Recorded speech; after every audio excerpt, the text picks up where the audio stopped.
안녕하세요. 전 40대 초반의 남성입니다. 전 7년의 연애를 끝으로 결혼에 골이 냈고, 연애와 결혼 기간을 합치면 10년의 세월을 한 여자와 함께 했습니다. 전 10년이란 오랜 시간을 앞두고 결국 이별하는 것을 택했어요. 모든 일이 저번 달에 끝을 맺었는데도 불구하고 제 마음은 아직도 허하고 그때 받은 상처가 다 아물지 않은 듯 하네요. 그래서 이렇게 제 사연을 쓰게 되었어요. 익명으로라도 하소연을 하고 싶었거든요. 아무래도 지인들에게 진실을 말하기엔 너무 힘이 들어서요. 그럼 제 이야기를 이제 시작하겠습니다. 때는 10년 전 아내와 전 소개팅으로 만났어요. 나이가 비슷한 또래였는데 둘 다 그 나이가 되도록 일에 미쳐 사는 것을 택해서 저와 아내 둘 다 연애 한번 제대로 해보지 못했어요. 그날 아내는 저에게 첫눈에 반했습니다.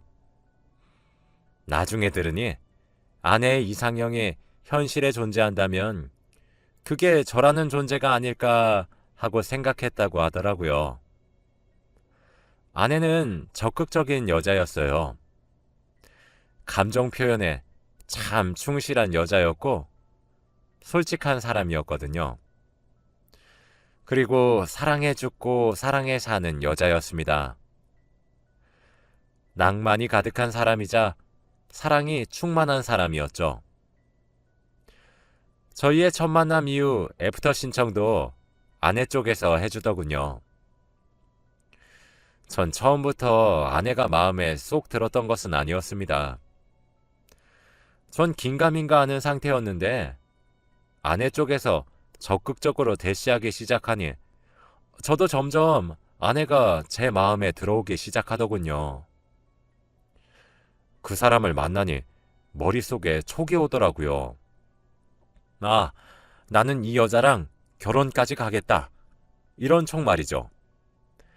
다른 여성들과 다르게 적극적으로 표현하는 그 여자의 용기가 고마웠고 넘치는 사랑이 너무 감사했어요. 저희 두 사람은 일에 대한 욕심이 있고 자신이 가지고 있는 직업에 프라이드가 높은 사람들이었습니다. 저희는 불같은 사랑에 빠졌어요. 아내는 톡톡 튀는 매력적인 사람이었거든요.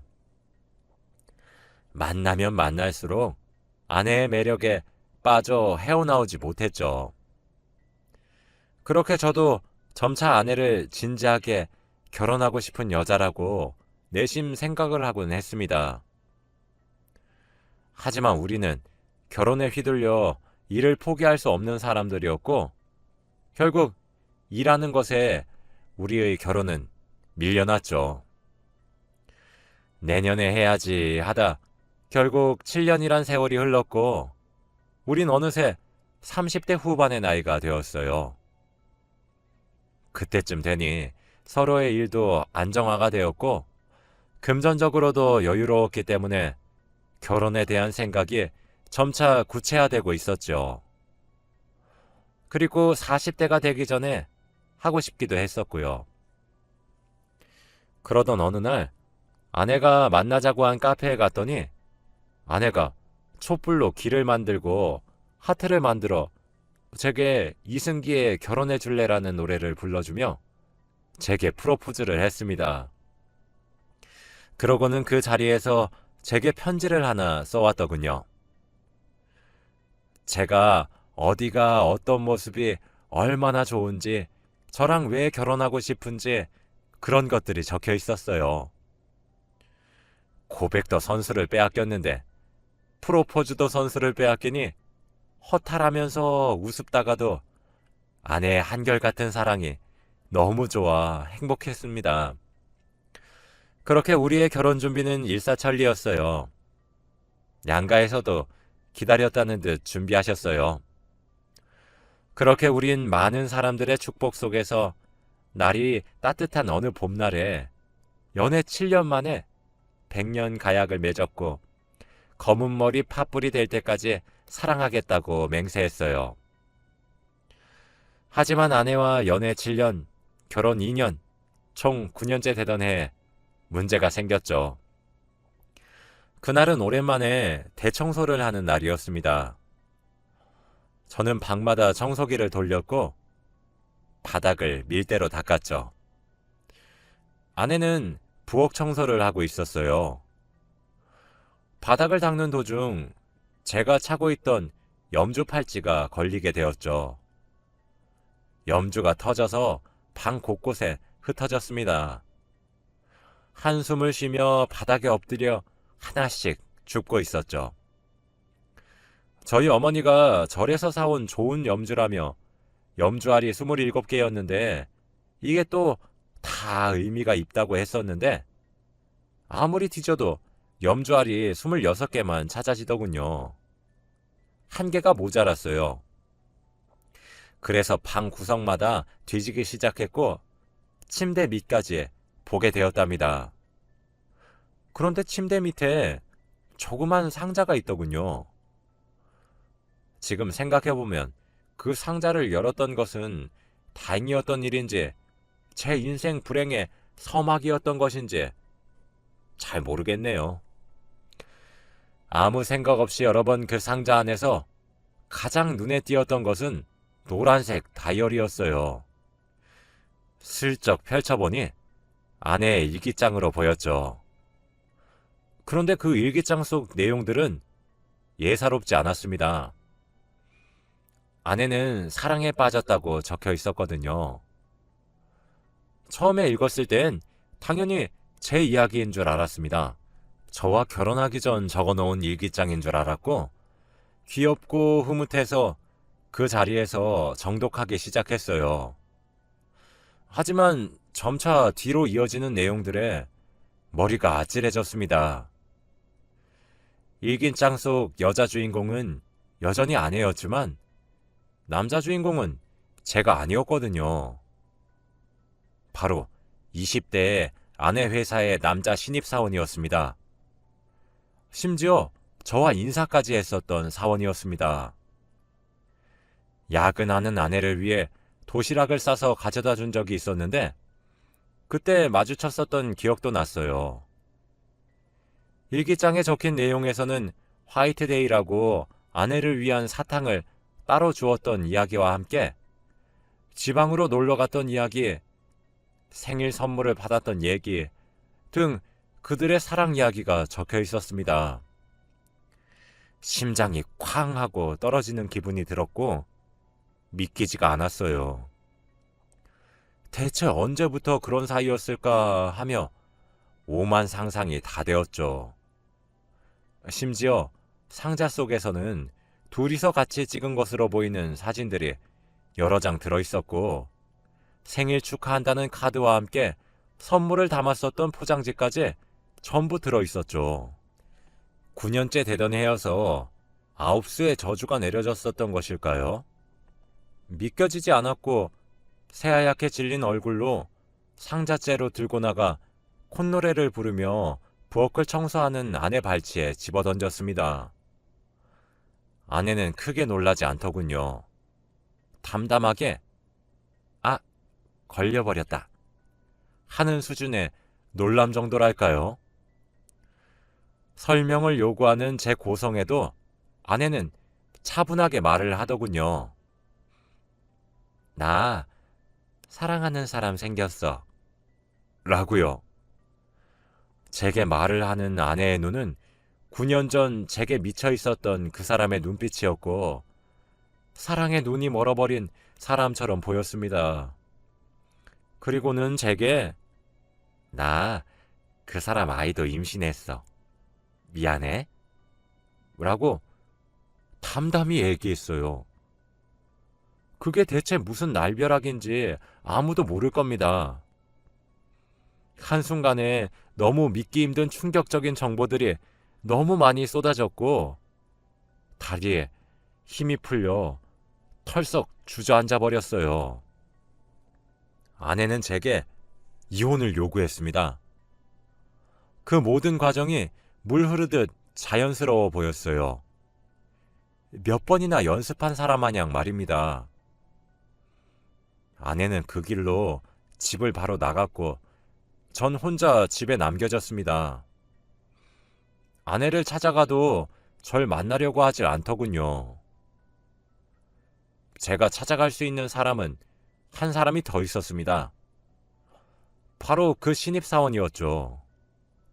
하지만 전 연락처도 주소도 아무것도 아는 것이 없었어요.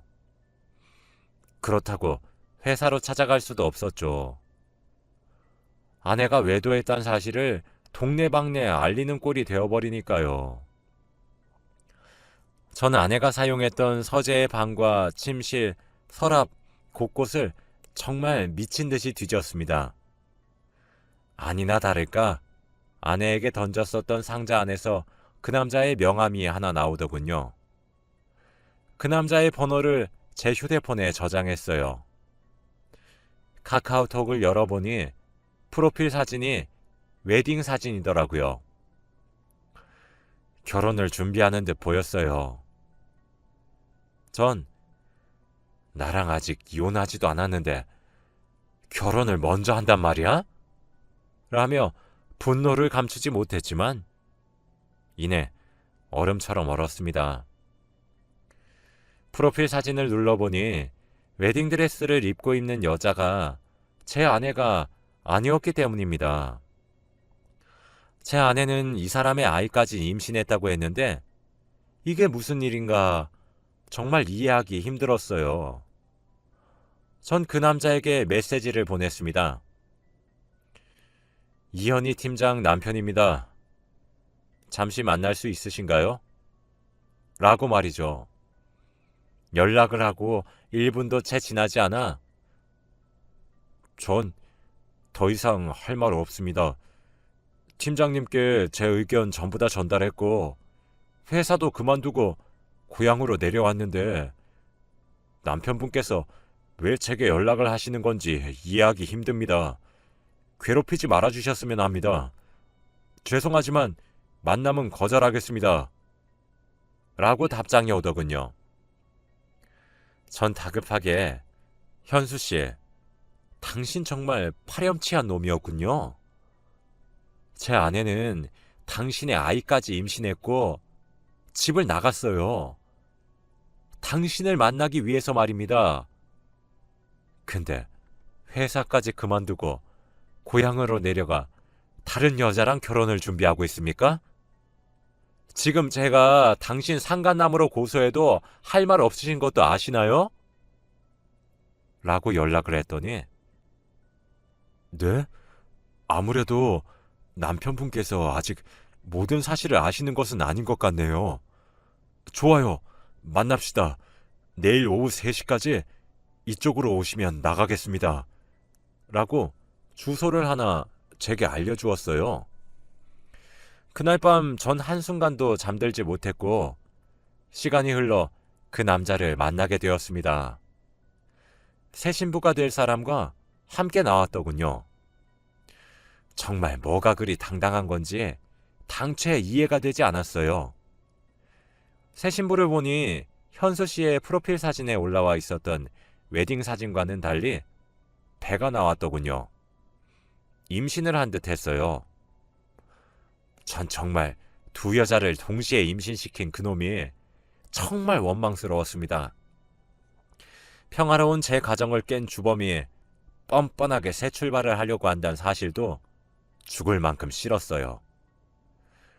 하지만 그 모든 것은 제 오해였습니다. 그렇게 전 그 남자와 그의 예비 아내를 통해 아내의 진짜 사랑 이야기를 듣게 되었고 그것은 제가 알고 있는 내용과 아주 많이 달랐습니다. 오히려 아내는 현수 씨의 스토커였어요.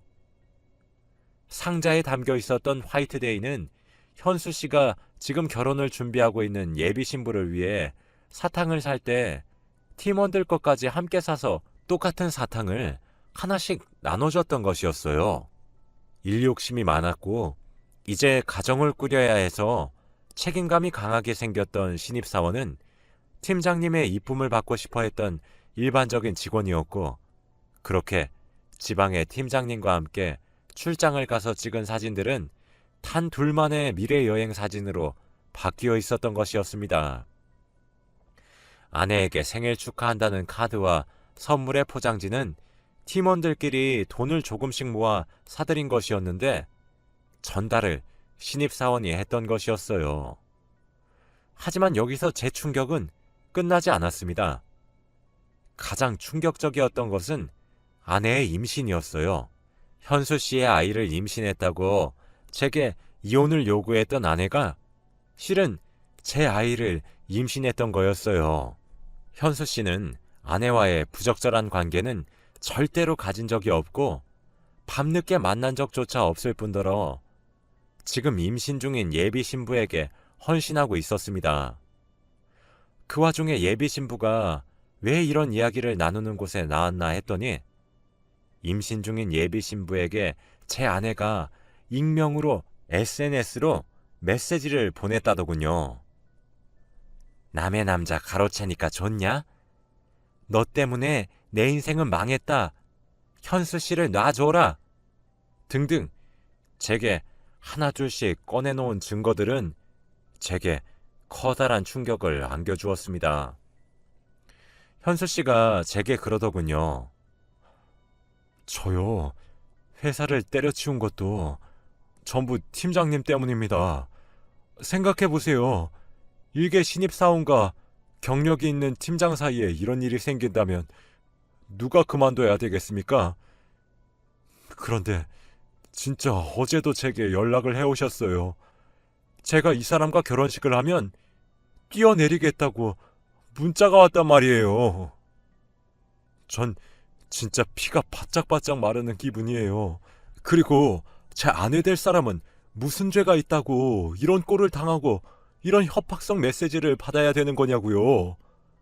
제가 진짜 남편분보다 나이도 많이 어리기도 하고 이게 무슨 좋은 일인가 싶어서 조용히 떠났는데 굳이 찾아와서 들쑤시는 이유는 대체 뭔데요? 진짜 저 더 이상은 팀장님과 엮이고 싶지 않고 제가 사랑하는 이 여자랑 행복하게 결혼하고 잘 살고 싶습니다. 그러니 더 이상 찾아오지 마시고 팀장님이나 좀 말려주시길 바랍니다. 전 그 말 하려고 이 자리에 나온 거예요.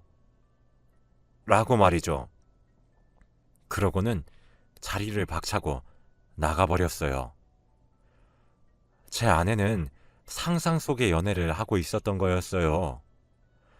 신입사원의 열의는 아내에게 사랑으로 둔갑되어 있었고 그렇게 작고 사소하게 시작했던 아내의 망상은 범죄 수준에 다다라 있었고 저와 아내의 사랑의 결실로 만들어진 아이는 현수 씨와의 아이로 둔갑되어 있었습니다. 정말 어디부터 어디까지 바로잡아야 하는지 갈피도 잡히지 않았어요. 정말 죽고 싶을 정도로 힘들었습니다.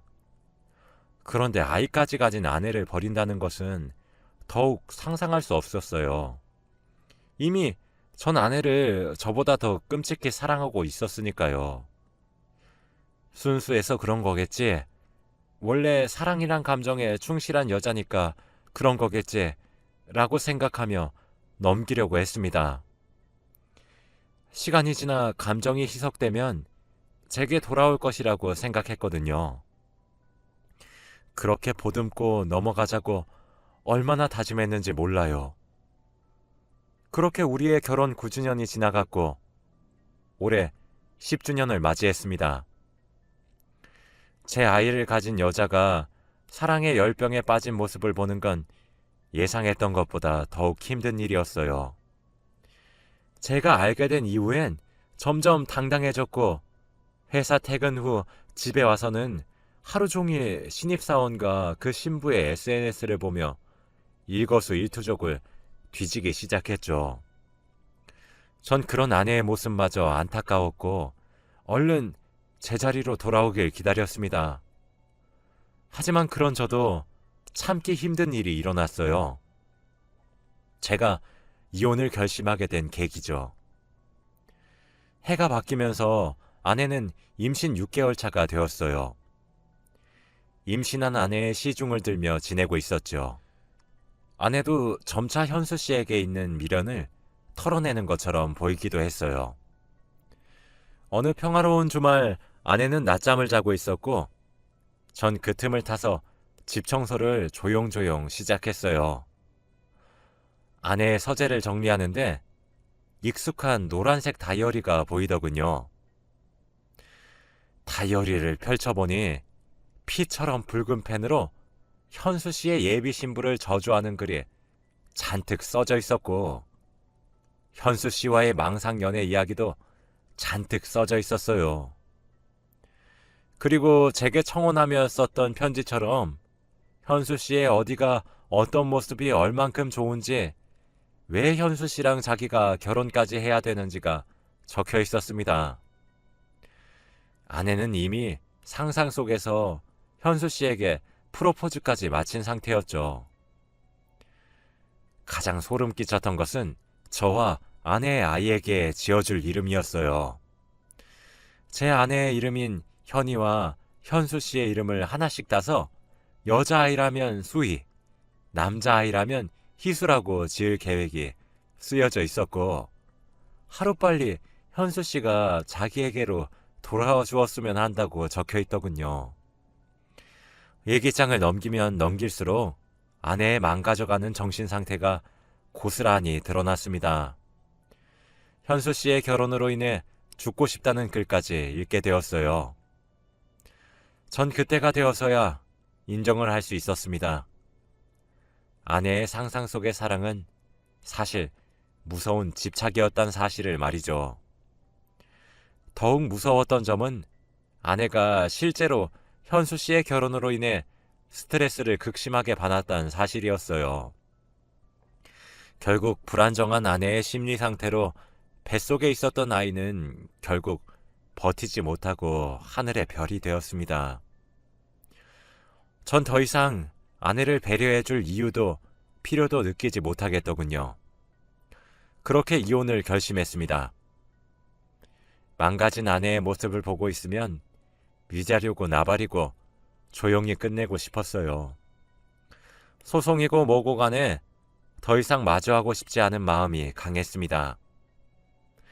제게 들킨 이후로 계속 이혼을 요구해왔던 아내는 제가 이혼해주겠다고 하니 새벽 이슬을 머금은 나팔꽃처럼 환하게 웃으며 고맙다고 하더군요. 그때 느꼈던 씁쓸함은 참 허무했습니다. 그렇게 우리의 뜨겁고 열렬했던 사랑은 협의 이혼으로 끝맺었어요. 전 조용하게 끝내고 싶었는데 이혼 소식을 접한 처가댁에서 난리가 났고 그 과정에서 저희 집에도 모든 사실이 알려지게 되었죠. 장인 어른께서 제게 찾아와 딸을 제대로 가르치지 않고 시집 보내서 너무 미안하다며 꺼이꺼이 우시는데 제가 너무 상처를 받아서일까요? 그냥 무덤덤하더군요. 그렇게 저와 아내는 헤어졌습니다. 처남이 제게 알려주더군요. 아내가 현수 씨에게 스토커로 신고를 계속 당하고 있다고 말입니다. 제게 생글생글 웃으며 애교 서린 목소리로 사랑한다던 한 여자의 모습이 망가질 대로 망가진 것을 보니 참 허무하네요. 지금 생각해보면 아내가 제게 주었던 사랑도 어쩌면 무서운 집착이었을지도 모르겠어요. 지금은 너무 힘들고 슬프지만 저도 언젠가 이 상처가 다 치유되길 바랍니다. 저도 언젠가 다시 일어날 수 있겠죠? 다들 응원해 주시길 바래요. 여러분들의 사랑은 저처럼 슬프거나 비참하지 않고 행복하고 사랑이 충만하길 바라며 이만 글을 마치겠습니다. 제 이야기를 들어주셔서 감사합니다.